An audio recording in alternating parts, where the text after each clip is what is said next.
And finally, election day come up on us, and I brought that morning. I left home and brought the men that I had met me down to GI headquarters about almost 10 o'clock that morning. By the time I got there, why, they was all standing outside, and the door was locked. And they said, well, Bill said, we can't even get in GI headquarters. That we've been standing here 30 minutes or hour, and said, said there's somebody in there, but they won't let us in. An election's been going on then about an hour. And I walked up the door, and I knocked on the door, and Jim Butcher came to the door, and Jim said, my gosh, where have you been at, Bill? Said, they've already started knocking our boys in the head and putting them in jail. They've knocked several of them in the head and already put them in jail. And it said they're taking this thing. Said they got armed deputies from all the counties around, and said every old gunman they can find. And said even got them from Petro Penitentiary over here on their side. Said they're all wearing big guns. Said at every precinct, and the people that's voting for them are letting them vote. Said the people that's voting against them, why, they're not even letting them vote. And I said, well, let us in here. I said, let's see what's going on. He said, no, he said this thing's lost. I said, well, now, Jim, I said, this thing's just now got started. He said, it's not lost. So I locked the door on the open, and Jim got back, and I said, listen, Jim, I said, I got all these men here, and I said, we're going to try to do something about this. And he said, Lord, he said, you going to get me killed? And I said, well, I said, I don't know. I said, tell you what you do. I said, we need some more guns, more ammunition. I said, really need some more GIs. I said, we've got about 22 of them here. And I said, most of us are armed. I said, we could use more ammunition, more guns, things. And he said, well, I'll get out here and take off and see if I can't round up some more ammunition, more guns, and see if we can't get some more men for you. I said, well, I said, that's the thing to do. I said, Jim, I said, just go on out here. And I said, we'll hold down that fort while you're gone. Jim left. Well, the phone began to ring. About every precinct in McMinn County, and they had already started beating the GI watchers up, putting them in jail, first one thing and the other, picking up some around over town, over Athens there, that they thought was working for the GIs, and putting them in jail. And I seen right then, but looking the situation over, that they had about 150 armed men against us, and we needed more men, more ammunition, and I got what men had there at GI headquarters together. We had a little meeting, and I decided on for them to go out and contact every GI they could find and get all the ammunition guns they could find and meet me back there, and we're going to have a meeting. And but then it was around 11:30, and I said 1 o'clock, and I said, let's get as many GIs and as much ammunition guns as we can. And at 1 o'clock we'll have a meeting across the road over. I said, there's a big room over there in that tire place, and said we'll go over there and meet. Which the fellow that run the tire place, his name's Roto Canyon, he'd been letting us use that for meetings and things. He had a big room back there in the back. And so they got out and started rounding up as many GIs as they could, and they got them all rounded up, and they started coming in there about 12:30, and by 1 o'clock I guess we had 200 or more GIs there, and Bull Candy came in, and he said that he was with GI and he was helping us. I said, well, we're fixing to have a meeting over there in about 10-15 minutes. What about you going over and giving the boys a little speech. And he said, no, he said, I'm not much on speaking. He said, but I won't do that. He said, I'll help you out any way I can. He said, I've got some brothers out there that's with me, and said, well, they'll help you out any way they can. And he said, there's Paul Kennedy and J.P. Kennedy, and with me, and he said, Otto's son-in-law, J.B. Adams, is with us too. I said, well, I said, we sure will need you. I said, looks like we're going to need all we can get.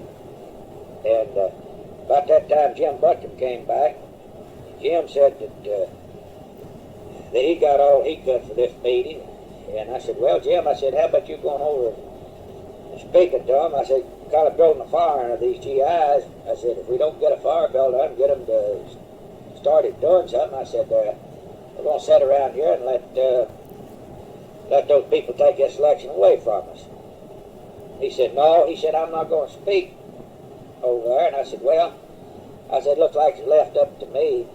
So I went on over across the street, and there's about 100 GIs milling around over there outside and inside this tire place. And I got them all inside. And I got up there and I made them a little talk. Went something like this. I said, well, I said, here you are. I said, back in Minn County, here in Athens. I said, after going overseas and staying 3 or 4 years over there fighting for your country, and I said, a lot of you died, a lot of you is wounded. And I said, you survived, you came back. And I said, you thought that you had some freedom in this country, but I said, you come back and said you didn't have no freedom at all.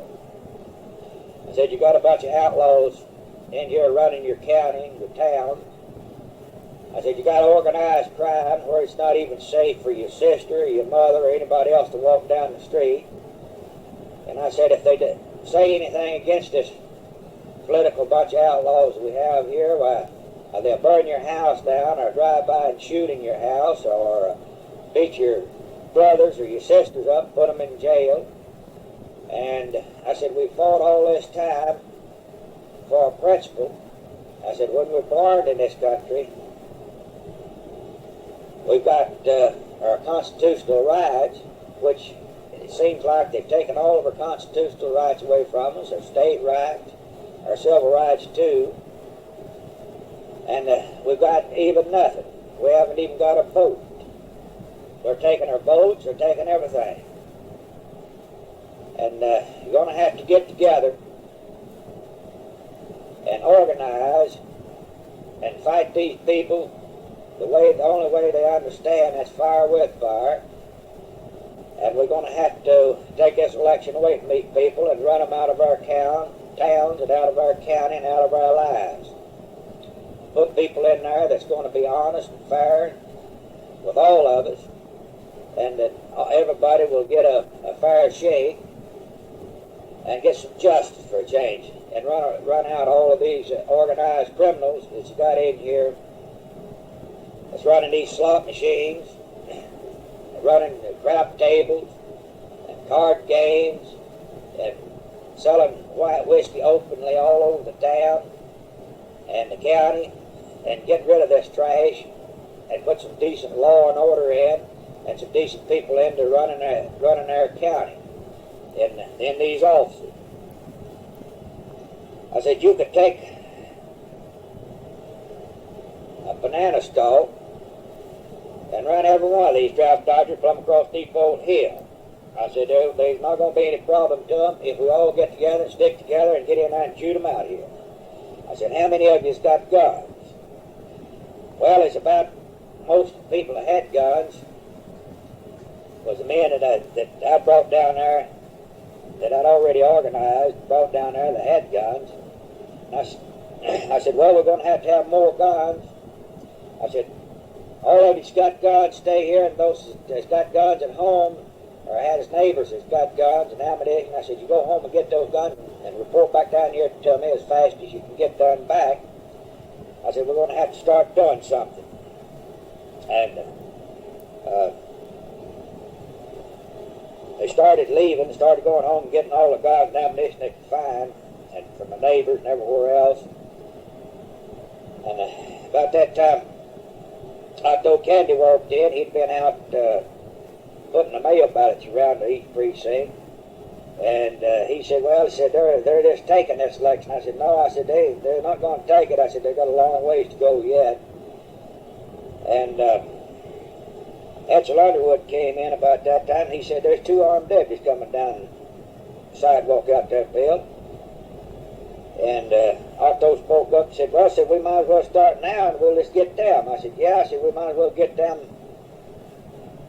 get those deputies. So the deputies came on down the street, and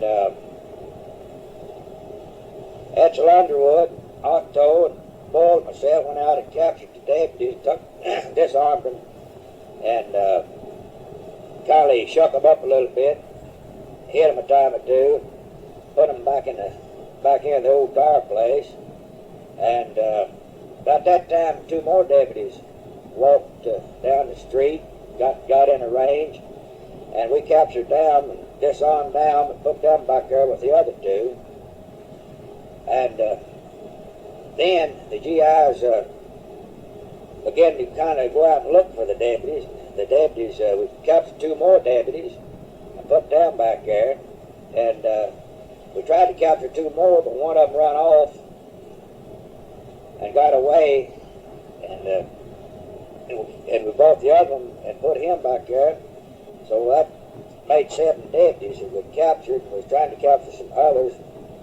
And so Otto Kennedy came back. I said, Bill, what are you going to do with those deputies? I said, well, we might as well kill them.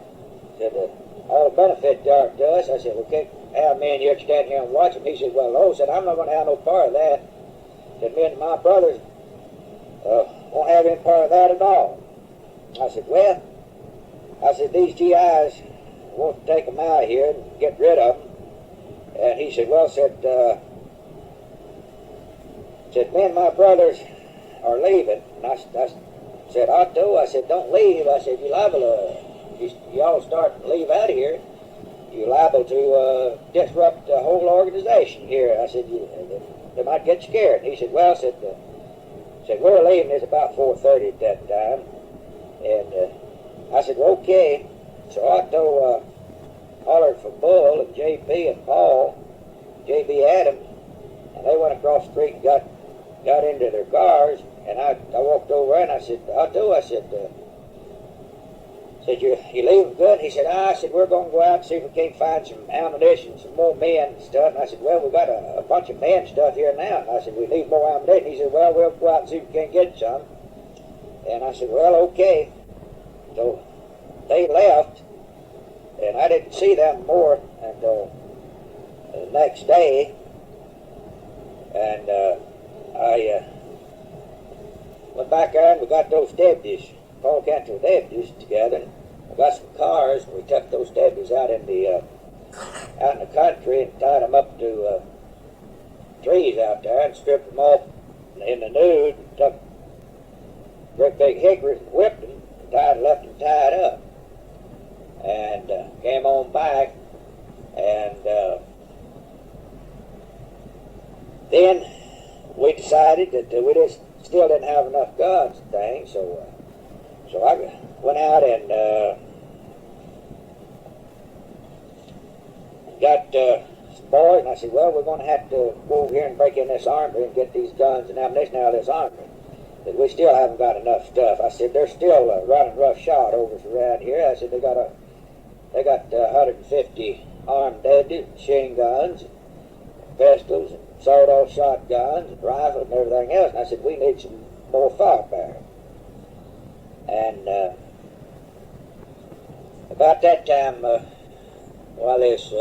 heard a shot up the street, and we started up that way, and a big crowd got around, and there was a black man had been shot up there at one of the precincts,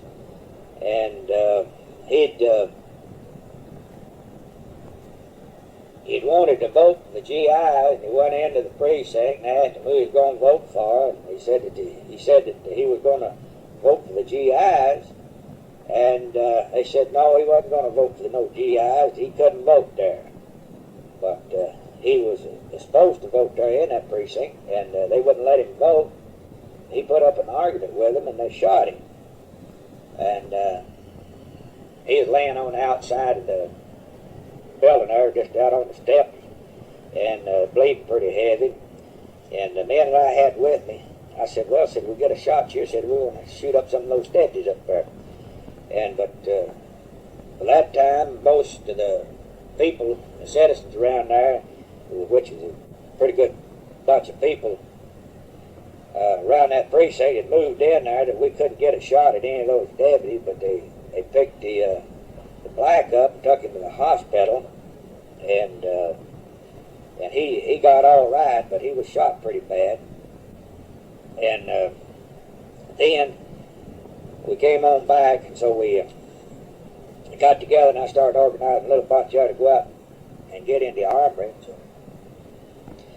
So organized Mink Powers, and Bill Grubb, and J.B. White, Jim Mashburn, Hubert Walker, Gene Gunner, and Matt Carney, Edsel Underwood, Jimmy Lockmiller, and David Hudson took a 2-ton truck, and they went out to the armory, and then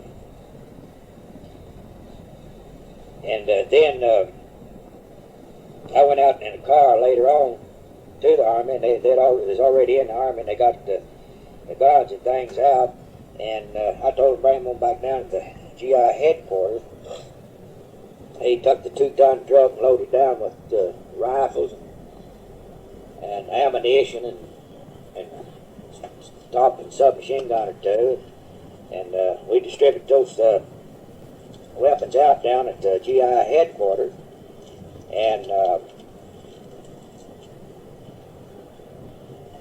we was pretty well armed. But then we got about 60 rifles and 3 or 4 subatomic machine guns, and then we got together there and we decided on what to do then. And I said, they've already shot a colored man up there by the name of Mashburn, and that he's in the hospital. And I said they beat up several GIs and put them in jail. And about that time, one of the GIs came in and said, Bill, they're taking all these ballot boxes from around these precincts here and taking them up there to jail. And I said, they are? And he said, yeah. And he said, they're on the move with them now. And I said, well, that's good. I said, let them concentrate in one place. And I said, if we get them all in one place, I said, it's going to make it a whole lot easier for us. I said, they're just playing right into our hands when they're doing that. And sure enough, they've taken the ballot boxes out 2 or 3 precincts around there and taken them into the old McMinn County jail. So I said, well, boys, I said, let's go. I said, we're going to go up on the old jail. I said, we're going to set siege to the jail. And so we had the biggest bunch of us started going up on the old jail, and we went through the back alleys and came out up about the federal post office, and right off from the bank there while we was overlooking the old.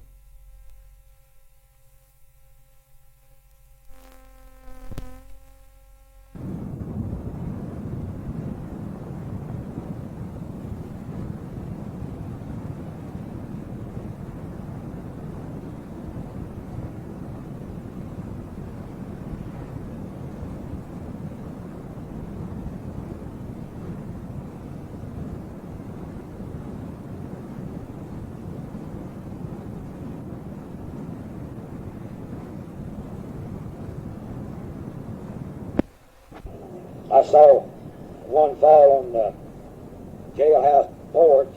Then as one started through the jailhouse door, I saw another deputy fall in the door, and someone jerked him inside. And another one was shot out in front of the jail, and he was laying on the sidewalk. And then the battle started. Some shots began to pour out of the jail, and we were far and away from on the bank into the jail. And the battle raged on there for maybe an hour, hour and a half, and it was already getting dark for that. It was already dark for that time, and the street lights had come on and lightened up the place around there, and so we shot out the street lights.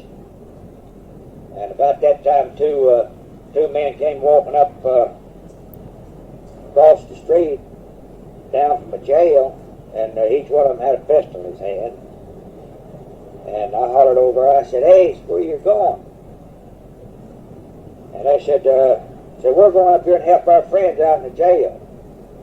I said, "That's the wrong place you fellas to be."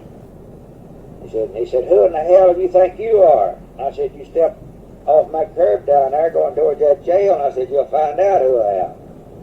So Etzel Underwood had a double-barrel shotgun laying there beside of me and him, and I picked up the double-barrel shotgun. And there's one fella looked like he weighed about 260 or 70 or 80 pounds, and I knew he was a great big person. He stepped off the curb and shot him, and he fell. And the other turned and started running, and I took a shot at him, and the shots ricocheted off the side of the building and hit him in the rear end, but he got away and went on out of sight. And I found out later that one of the men was named Briar Crow, and the other man, his name was Pug Fag, and that Pug Fag was laying there in the side of the street down in the gutter there, and he shot pretty bad. But there's several men laying around outside by that time was shot up, and so we started shooting again in the McMinn County Jail, and we were swapping shot backwards and forwards, and then Bink Powers came over, and he'd been listening to the radio. He said, "Bill," he said, "they're organizing National Guards," and said they're on the way in here. And I said, "Well, where are they at now?" And he said, "They're down by Cleveland." And he said, "What are we going to do about it?" And I said, "We're not going to do anything about it." I said, "We're going to keep shooting here till we get those ballot boxes and get those people out of there." And he said, "Well, they'll be in here in an hour or two." And I said, "Well, I hope in a couple of hours that we'll win this thing. We'll have this battle over with." Well, he kept running up there and telling me about it. And he's telling some other boys there too. They was getting kind of nervous. And I went down there and I said, "Listen, Nick," I said, "I want you to keep your information all to yourself." I said, "About those National Guards and all them." I said, "They've already sent in some state troopers." And I said, 2 or 3 cars of them down there all shot up in front of the jail there. And I said, "We can handle them, we can handle that National Guards too." I said, "Just don't worry about it." I said, "Don't be spreading that word out around here." I said, "You're getting these boys jittery about the National Guard." And I said, "Come pouring in here on it." And I said, "Besides," I said, "there's enough of us here." I said, "I believe we can stand off that National Guard too." I said, "These seasoned veterans we got here doing this fighting." And I said, they can fight a whole lot better than the National Guards can. And he said, "Well, I thought you wanted to know." And I said, "Well," I said, "I don't want to know any more till they get here." And that was the end of that. So then Jim Mashburn walked up and said, "Bill," said, we know where there's a bunch of dynamite and stuff in the old out the county barn." Said, "Did you think we'd use it?" And I said, "Yeah." I said, "Go out there and get all the dynamite and stuff you can, Jim, because if we can make some homemade bombs." I said, "We get these people out of there quicker." And he said, "Well," he said, "I'll take Hubert Walker and Gene Gunner with me." And I said, "All right." I said, "You take you 3, go out there and get all that you can." And I said, "Stop down there and get some high-test gasoline and some oil." And I said, "We'll make some Monte cocktails throw over on the jail or down there." And said, that'll help get them out of there quicker. So about 30 minutes they came back and they had dynamite fuse, caps, had some high test gasoline and quartz oil. So we made up Monte cocktails, made us some homemade bombs, and we threw those homemade bombs down in the jail. Some of them fell short of the jail, getting down there among those cars.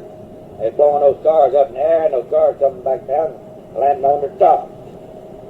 And they threw some Monte cocktails down there, and some of them fell short, and they are hitting against those. Had this high-grade steel mash over these windows as screens, which was served as a screen where it's real tough. And those homemade bombs that hit that screen bounce back out and go off. Some of those Monte cocktails was doing the same thing, but we blew the torch off of the jail, and several bricks out of the side of the old jail, and that went on there for another hour and a half, 2 hours maybe, and then we got some word out of the jail that they was ready to give up in there. Said that they had several wounded men inside the jail, and that they had to get them to the hospital. And I knew that they had some inside the jail, and they had some laying on the outside of the jail too, and that they was pretty scared because I'd sent several GIs around behind the old jail, and they were sending me word that some of them were slipping out and out in behind the old jail and running off. And I told them as long as they had no weapons with them, or they wasn't firing on them, let them go and let them run off. And several of them had escaped that way, and we were just letting them escape. And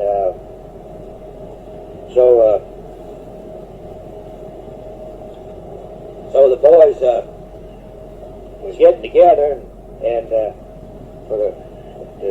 it got out on the street there in a kind of a semicircle, and the people in the jail was giving up, and had come out with a white flag and said, "You won't give up." We told them all right, so they started coming out of the jail. Some of them come out with their pistols hanging on their fingers, and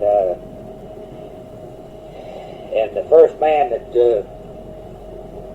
I saw as I went into the jail there was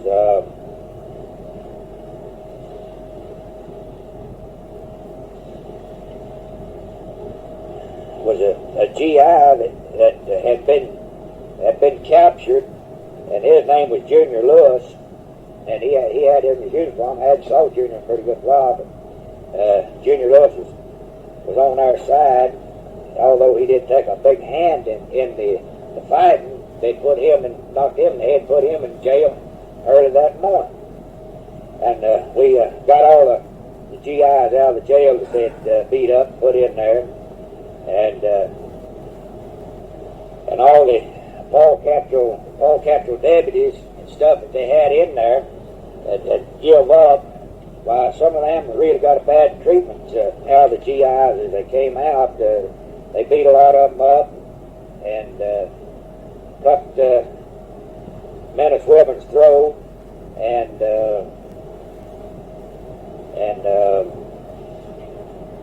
beat up the man who shot the black Poles that wanted to vote for the GIs, and they didn't want him to, and they shot him while he was badly beaten. Up to us, and the name was Asper Gerald from Athens, and Garnet Rowden from Athens, Jim Morgan from Sanford, Wayne Goodwin from Athens, James Coleman from Harriman, Tennessee, Andrew Ming, M-I-N-G-E, from Athens, Arnold Partain from Athens, and C.C. Sexton from Harriman, Tennessee, Clarence Wendy Wise from Englewood,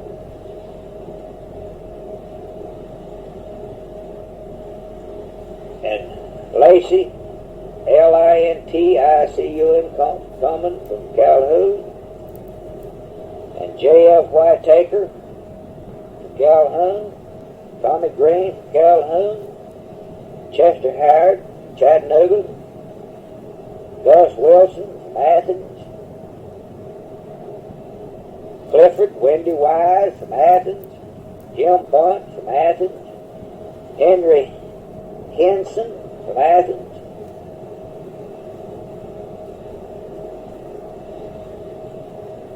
France Morgan from Athens,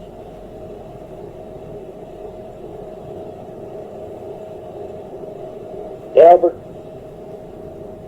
Kittle, Kettrell, Killington from Harriman, Tennessee, David Lincolnfeld from Athens, Billy Lincolnfeld from Athens, Clark Ford from Athens, James Ford from Athens, Arvin Moss from Athens, Willard Bond from Athens, Fred Robinson, Chatsworth, Georgia, and W.T. Smith, Springfield, Georgia, F.D. Buckner, Sweetwater, Roy Lee Norwood from Athens, Jack Holland, Idaho, Wendell Phillips from Tampa, Florida. Now, that's the men that we'd captured out of the jail, the old Paul Castro gang that he had hired to stop the GI from winning a fair election in McMinn County, plus several more that had run off and left jail and went out to fight and went other places. But we marched those people down and around on the square of Athens, and several of the GIs was taking pot shots at them with their fists and beating several of them up, cut some of them's throat, first one thing and another. So we started back to jail with them. We locked them up back into jail, and mostly for their own protection. And we picked up those men laying out in front of the jail who shot up pretty bad, and took them to the hospital. It was Brian Sharp, Wendy Wise, Neil, old man Neil, Bud Fagg, Biscuit Ferris, Menace Wilbur. They was all laying out there pretty bad butchered up, and took them to jail along with several other people we took to jail that was badly beaten up. And then we